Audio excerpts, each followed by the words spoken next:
রাত্রে 2:15 ঘুটঘুটে চারিদিকে অন্ধকার এই দেখো। আর রাত্রির থেকে ভোর রাত থেকেই আমি উঠে পড়েছি, কারণ হচ্ছে আমরা যাব আজকে বেড়াতে। সেই জন্যই। আর আমাদের ট্রেন হচ্ছে খুব সকালে। এ দেখো লাগেজ প্যাক হয়ে গেছে, 2 দিনের জন্য যাচ্ছি, সেই জন্য অল্প কিছু জামা কাপড় নিয়ে নিয়েছি। এদিকে মিস্টারকে ডেকে দিয়েছে, মিস্টার উঠে বসে পড়েছে, আর আমি এদিকে পোলাও বানিয়েছি।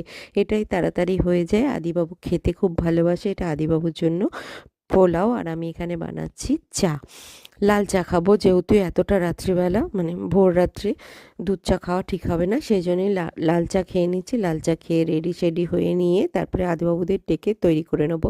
বাচ্চা 3:25, আমরা সবাই রেডি হয়ে গেছি। দেখ, স্টেশনে এসে গেছি আমরা। টোটোতে আসিনি, আমরা দুজনে দুটো গাড়ি করে, আমি স্কুটি আর ও বুলেটে করে এসেছে, 4জনে মিলে আমরা। যেহেতু অল্প আমাদের লাগেজ আছে, সেই জন্য কোনো অসুবিধা হয়নি। প্রচণ্ড ঠান্ডা, এই দেখো মুখ দিয়ে পুরো ধোঁয়া বেরোচ্ছে।